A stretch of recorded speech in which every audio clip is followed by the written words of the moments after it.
Bonjour mes padawans de la photo, aujourd'hui nous allons voir l'exposition et comment jouer avec. Si vous n'avez pas vu la leçon 1, je vous invite fortement à aller la regarder puisque c'est la continuité de ça. Et si vous l'avez vu, accrochez vos cerveaux, ouvrez vos livres page 6, c'est parti!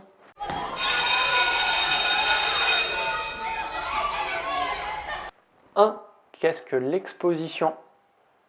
Nous avons vu lors de la première leçon que nous avons besoin de lumière pour faire de la photo. Cette lumière rentre en contact avec le capteur pour une durée déterminée par vous ou votre appareil photo. C'est ce qu'on appelle donc l'exposition. Si votre capteur est trop exposé, vous allez avoir une photo surexposée, donc avec des blancs qu'on appelle cramés, qui n'ont aucun détail. A l'inverse, si vous laissez trop peu de lumière entrer dans votre appareil photo, vous allez avoir une photo sous-exposée. Donc très sombre, avec des noirs sans détail, c'est ce qu'on appelle une photo sous-exposée. Il faut savoir que les modes automatiques de votre appareil photo vont faire en sorte que votre photo soit toujours correctement exposée. Mais naturellement, on peut jouer avec les modes semi-automatiques ou manuels, et donc jouer avec l'exposition, et c'est ce qu'on va voir tout de suite. 2.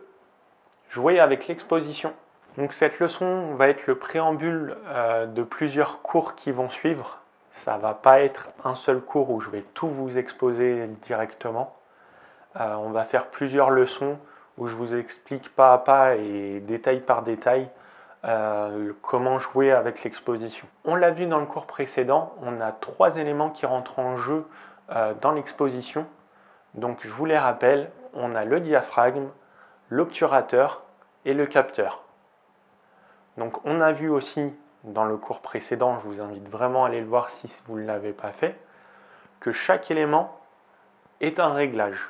Donc le diaphragme, c'est l'ouverture, l'obturateur, c'est votre temps de pause, et le capteur, c'est votre sensibilité.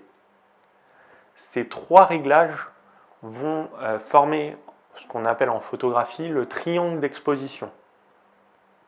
Donc avec ce triangle, on va pouvoir gérer l'exposition de notre photo et donc jouer avec les réglages. 3. Le triangle d'exposition. Donc on arrive à un point vraiment fondamental de la photo. On va parler du triangle d'exposition. Pour l'instant, on va en parler vaguement, vraiment d'un point de vue général.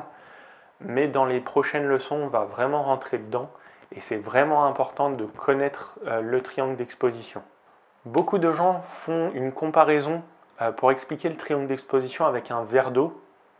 Moi, je ne vais pas nécessairement parler de verre d'eau. Je vais vous expliquer comme ça ce qu'est le triangle d'exposition et comment il fonctionne.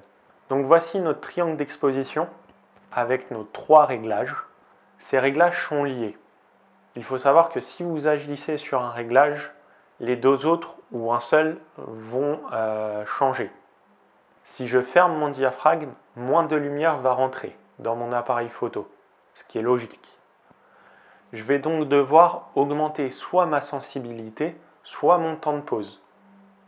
Un autre exemple, si je descends mon temps de pause, si je le raccourcis, mon capteur va être moins exposé et donc il va falloir soit que j'ouvre mon diaphragme, soit que j'augmente ma sensibilité. Je pense que vous avez compris le principe.